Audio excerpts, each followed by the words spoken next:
یسایہ 20واں باب۔ جس سال سر جون شاہ اسور نے ترتان کو اشدود کی طرف بھیجا اور اس نے آ کر اشدود سے لڑائی کی اور اسے فتح کر لیا، اس وقت خداوند نے یسایہ بن آموس کی معرفت یوں فرمایا کہ جا اور ٹاٹ کا لباس اپنی کمر سے کھول ڈال اور اپنے پاؤں سے جوتے اتار۔ سو اس نے ایسا ہی کیا، وہ برہنہ اور ننگے پاؤں پھرا کرتا تھا۔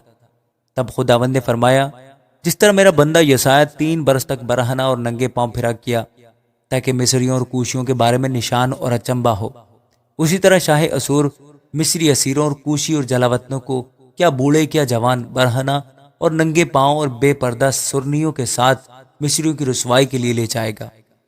تب وہ ہراساں ہوں گے اور کوش سے جو ان کی امیدگاہ تھی اور مصر سے جو ان کا فخر تھا شرمندہ ہوں گے۔ اور اس وقت اس ساحل کے باشندے کہیں گے، دیکھو ہماری امیدگاہ کا یہ حال ہوا جس میں ہم مدد کے لیے بھاگے تاکہ اسور کے بادشاہ سے بچ جائیں، پس ہم کس طرح رہائی پائیں؟ آمین۔ یسایہ 21واں باب۔ دشت دریا کی بابت بار نبوت۔ جس طرح جنوبی گرد باد زور سے چلا آتا ہے، اسی طرح وہ دشت سے اور محیب سرزمین سے نزدیک آ رہا ہے۔ ایک ہولناک رویا مجھے نظر آئی، دغاباز دغابازی کرتا ہے اور غارت گر غارت کرتا ہے۔ اے اعلام چڑھائی کر، اے مادی محاصرہ کر۔ میں وہ سب کراہنا جو اس کے سبب سے ہوا موقوف کرتا ہوں۔ سو میری کمر میں درد ہے اور میں گویا درد ذہ میں تڑپتا ہوں۔ میں ایسا ہراساں ہوں کہ سن نہیں سکتا، میں ایسا پریشان ہوں کہ دیکھ نہیں سکتا۔ میرا دل دھڑکتا ہے اور ہول یکا یک مجھ پر غالب آ گیا۔ شفق شام جس کا میں آرزومند تھا میرے لیے خوفناک ہو گئی۔ دسترخوان بچھایا گیا، نگہبان کھڑا کیا گیا، وہ کھاتے ہیں اور پیتے ہیں۔ اٹھو اے سردارو، سپر پر تیل ملو، کیونکہ خداوند نے مجھے یوں فرمایا ہے کہ جا نگہبان بٹھا۔ وہ جو کچھ دیکھے سو بتائے۔ اس نے سوار دیکھے جو 2 آتے تھے اور گدھوں اور اونٹوں پر سوار، اور اس نے بڑے غور سے سنا۔ تب اس نے شیر کی سی آواز سے پکارا، اے خداوند، میں اپنی دیدگاہ پر تمام دن کھڑا رہا اور میں نے ہر رات پہرے کی جگہ پر کاٹی، اور دیکھ سپاہیوں کے غول اور ان کے سوار 2 کر کے آتے ہیں۔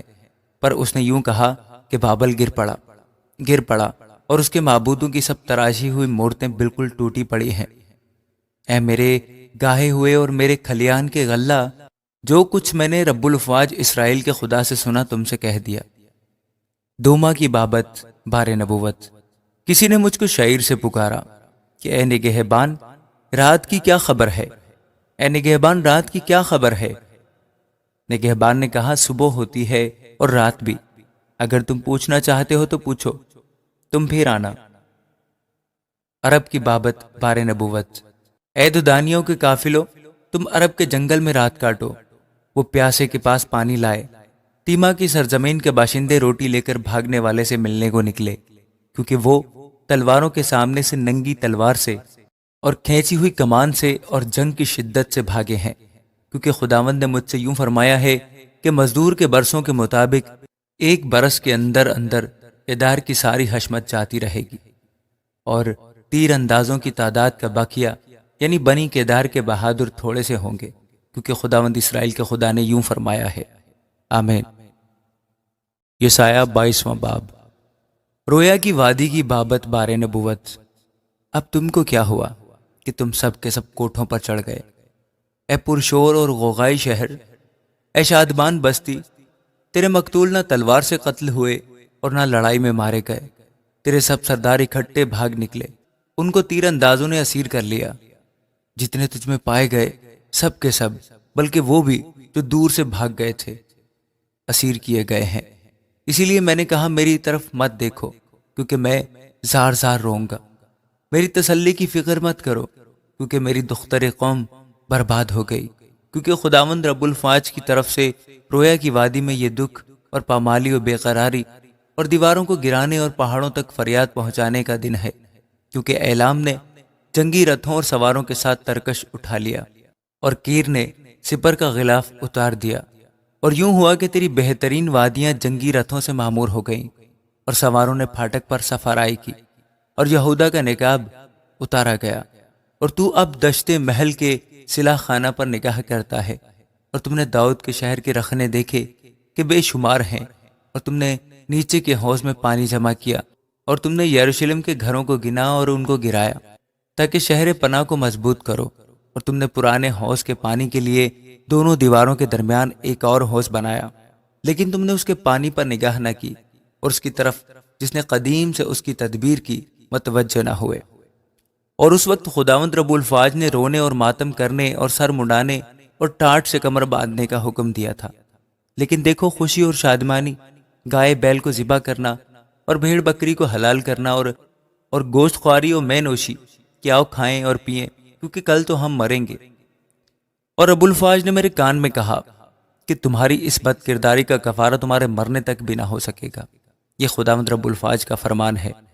خداوند رب الفاج یوں فرماتا ہے کہ اس خزانچی شبنا پاس جو محل پر معین ہے، جا اور کہہ تو یہاں کیا کرتا ہے، اور تیرا یہاں کون ہے کہ تو یہاں اپنے لیے قبر تراشتا ہے، بلندی پر اپنی گور تراشتا ہے اور چٹان میں اپنے لیے گھر کھدواتا ہے۔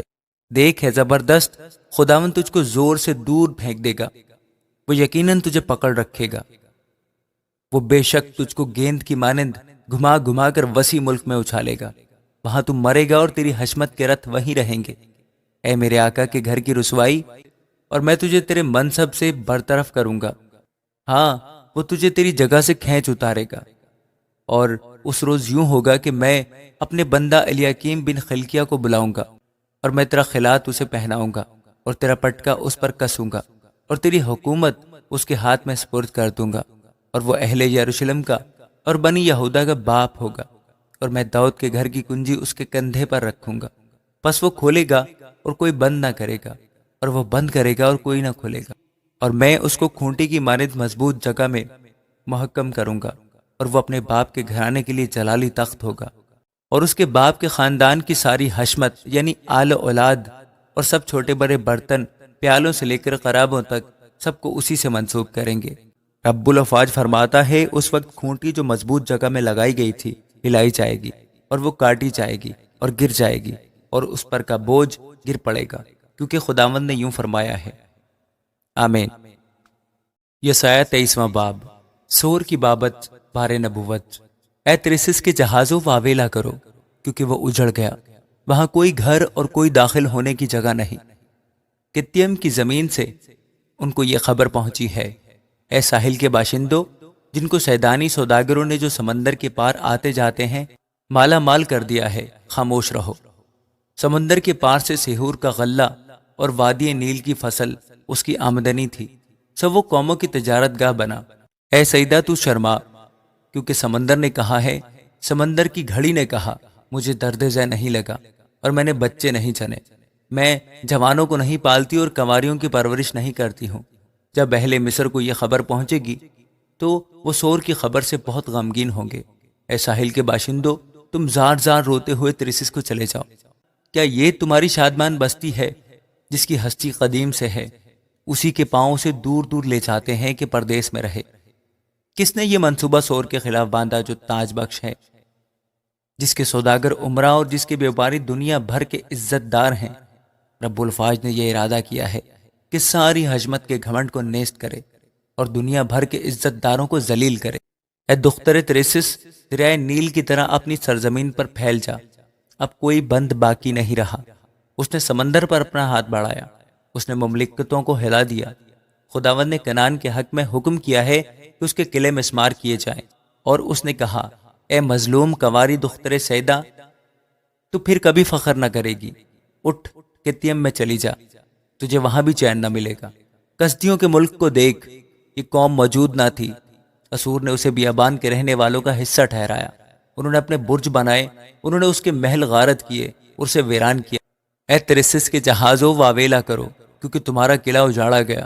اور اس وقت یوں ہوگا کہ سور کسی بادشاہ کے ایام کے مطابق 70 برس تک فراموش ہو جائے گا، اور 70 برس کے بعد سور کی حالت فاحشہ کے گیت کے مطابق ہوگی۔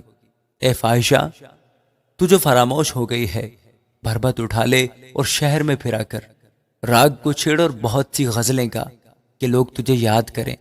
اور 70 برس کے بعد یوں ہوگا کہ خداوند سور کی خبر لے گا اور وہ اجرت پر جائے گی اور روئے زمین پر کی تمام مملکتوں سے بدکاری کرے گی۔